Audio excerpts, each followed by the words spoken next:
मेरे प्यारे बच्चे नमस्कार। मैं उदय सर आप सभी का स्वागत करता हूं अपने यूट्यूब चैनल उदय दिव्यांग पर। दोस्तों, जैसा कि आप जानते हैं, कक्षा 10 के हिंदी पार्ट 2 विष के दांत पढ़ा चुका हूं।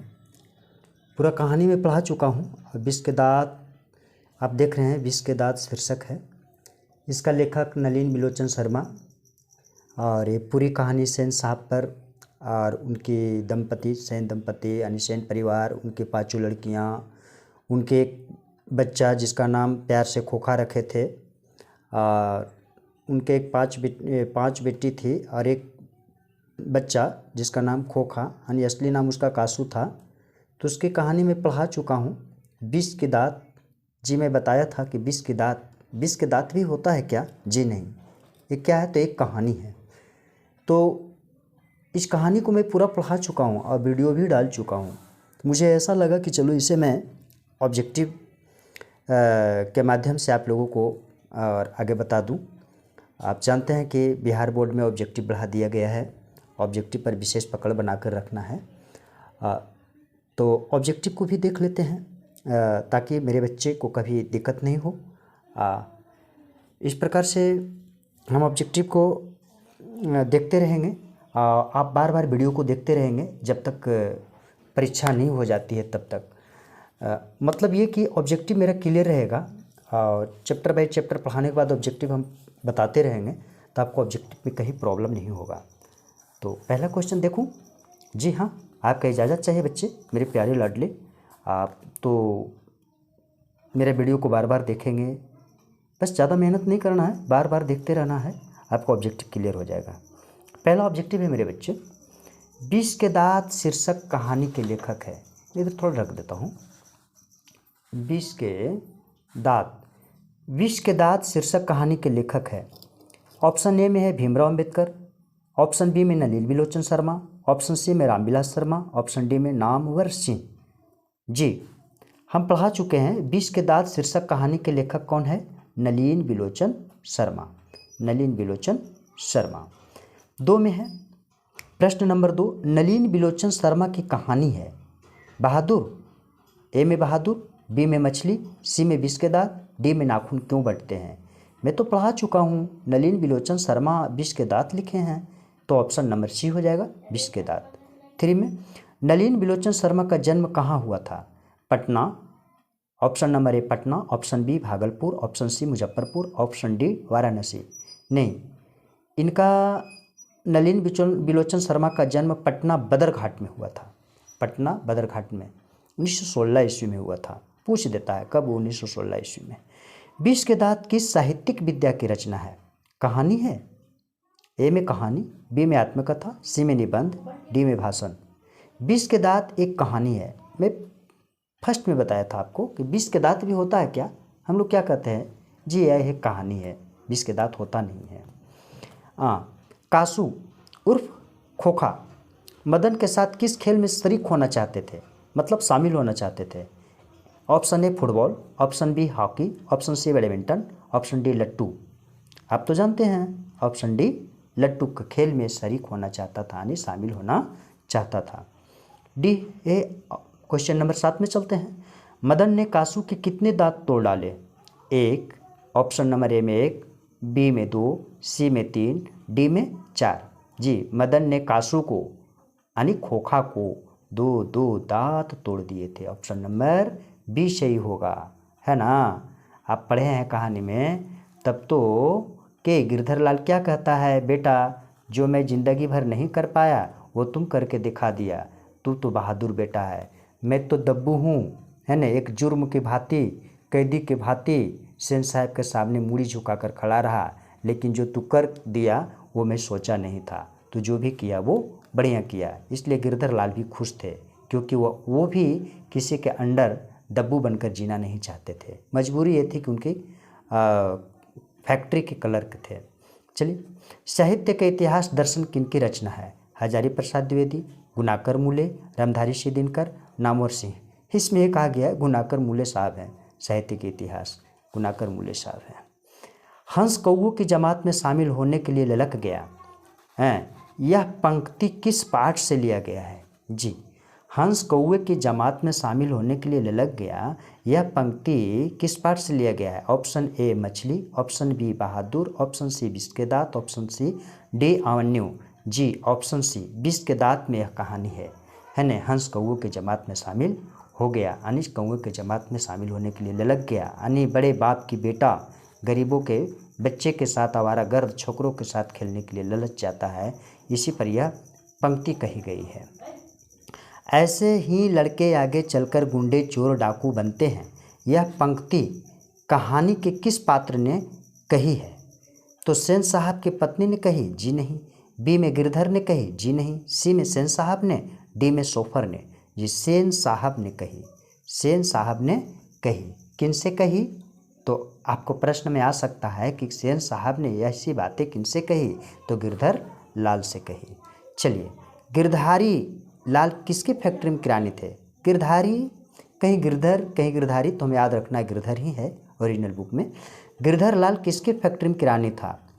ऑप्शन नंबर ए मुखर्जी साहब के फैक्ट्री में, ऑप्शन नंबर बी सी साहब के फैक्ट्री में, ऑप्शन नंबर सी सेन साहब की फैक्ट्री में, ऑप्शन नंबर डी पत्रकार महोदय की फैक्ट्री में। जी option number C correct, Sen साहब की फैक्ट्री में। क्वेश्चन नंबर 12 में चलते हैं। सेन साहब किस कहानी के पात्र है? बहादुर, जी नहीं। बी में मछली, जी नहीं। सी में विष के दांत, डी में नाखून क्यों बढ़ते हैं? जी विष के दांत। कौन है विष के दांत? सेन साहब। सेन साहब की कितनी लड़कियां हैं? ए में 3, बी में 4, सी में 4 और डी में 6। सॉरी बच्चे, बी में 5 है और इसका ऑप्शन नंबर बी ही सही होगा। स्वास्थ्य लाभ के लिए पुत्रियों को क्या सिखाया गया था? खेलना, दिन भर पढ़ते रहना, दिन में खाना नहीं खाना, कुछ नहीं। इस स्वास्थ्य लाभ के लिए उन्हें यह सिखाया गया था कि तुम्हें खेलना है, लेकिन चार दीवारी के अंदर खेलना है। खोखा कौन था? सेन साहब का बेटा। ए में, बी में ड्राइवर का बेटा, सी में पड़ोस का नटखट लड़का, डी में नौकर। जी नहीं, खोखा कौन था? तो सेन साहब का बेटा था। मेरे बच्चे, मैं आशा करता हूँ कि आप वीडियो को अच्छी तरह से देखेंगे, समझेंगे। आलोचकों के अनुसार प्रयोगवाद का प्रारंभ किनकी आवश्यकताओं से हुआ है? नलिन बिलोचन शर्मा, केसरी कुमार, बच्चन देव कुमार, पंडित रामावतार शर्मा। नलिन बिलोचन शर्मा को प्रयोगवाद का प्रारंभ कविताओं का कहा गया है। सीमा कौन थी? सेन साहब की बेटी थी, सेन साहब की पत्नी थी, या ड्राइवर की बेटी, या सेन साहब की बहन? सीमा, आलो, शेफाली, रजनी, आरती, ये सभी के सभी कौन थे? तो सेन साहब की बेटी थी। इसके क्वेश्चन कुछ आगे है, उसे भी देख लेता हूँ। आगे क्वेश्चन ये है,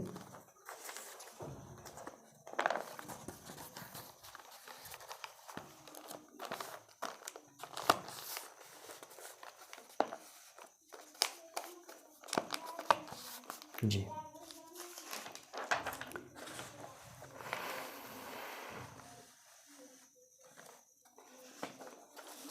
प्रश्न नंबर 18। सेन साहब का सोफर किससे उलझ रहा था? कहानी में मैं पढ़ा चुका हूँ, बता चुका हूँ मेरे लाडले। खोखा से, एक औरत से, नौकर से, पुलिस से, किससे उलझ रहा था? सच पूछा जाए तो सेन साहब मदन से उलझ रहा था, परंतु मदन के माँ भी तो वहाँ थी, उससे भी बातचीत हो रही थी। मदन नहीं है तो मदन की माँ को एक औरत कहा गया है, तो यहाँ क्या हो जाएगा? एक औरत से उलझ रही थी। सेन साहब की मोटर कार थी स्ट्रमल इंड, मारुति 800, इंडिका स्ट्रीमल, डिजाइनर मोटर कार। जी हम पहले कहानी बताता हूँ। सेन साहब की मोटर कार थी महज कितना? तो 7,500 की, और उनकी जो कार थी बिल्कुल चमचमाती, ऐसी कि कोयल घोंसले से कब उड़ जाए। तो उसका नाम क्या था? स्ट्रमल इंड। Option number A is the correct. अगला क्वेश्चन है, 20 में किन्हें देखकर औरत सहम गई? सेन साहब को, सेन साहब के रिश्तेदार को, सेन साहब के नौकरों को, किसी को नहीं।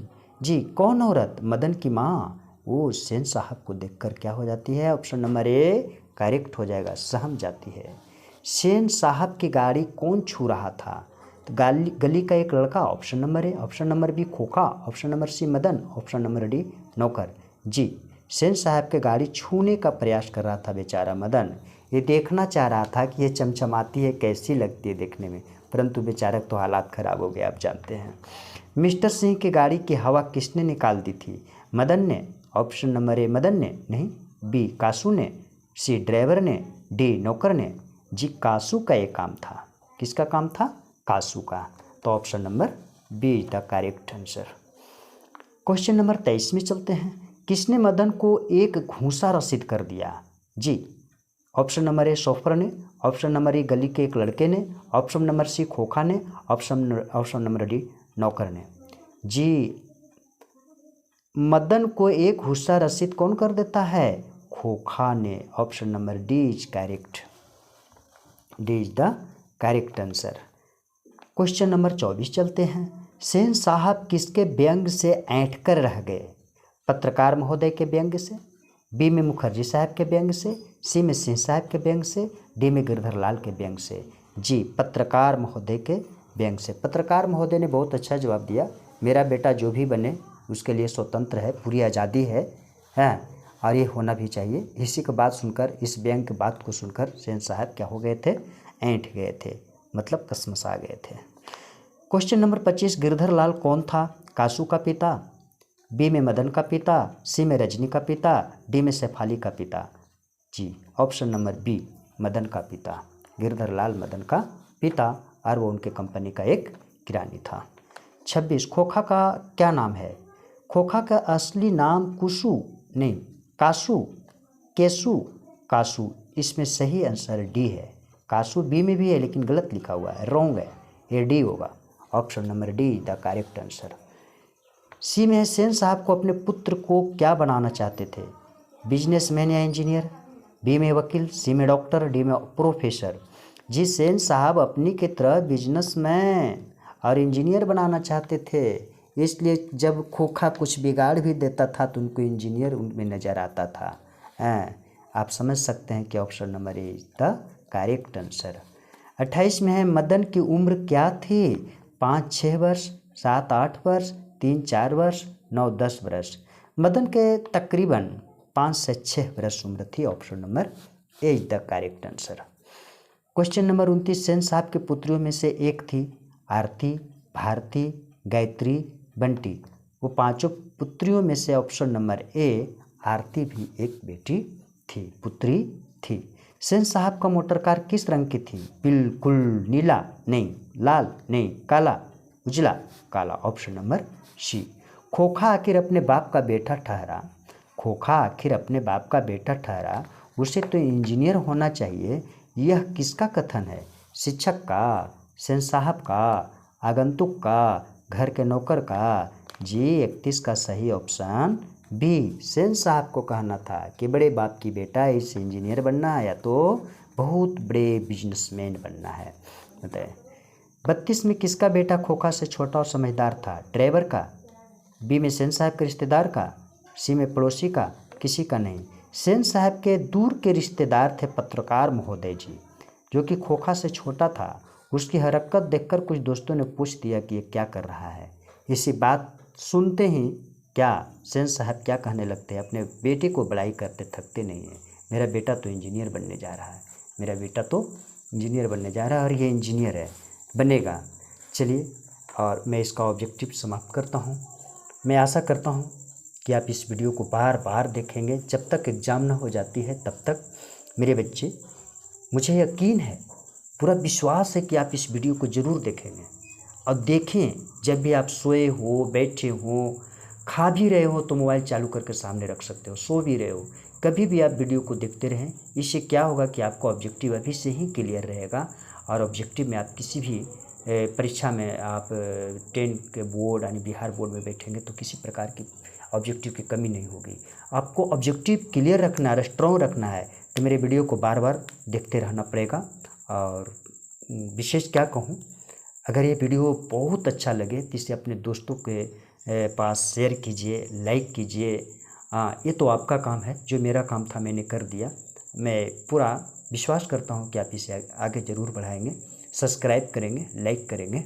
दोस्तों चलिए, जय हिंद, जय भारत।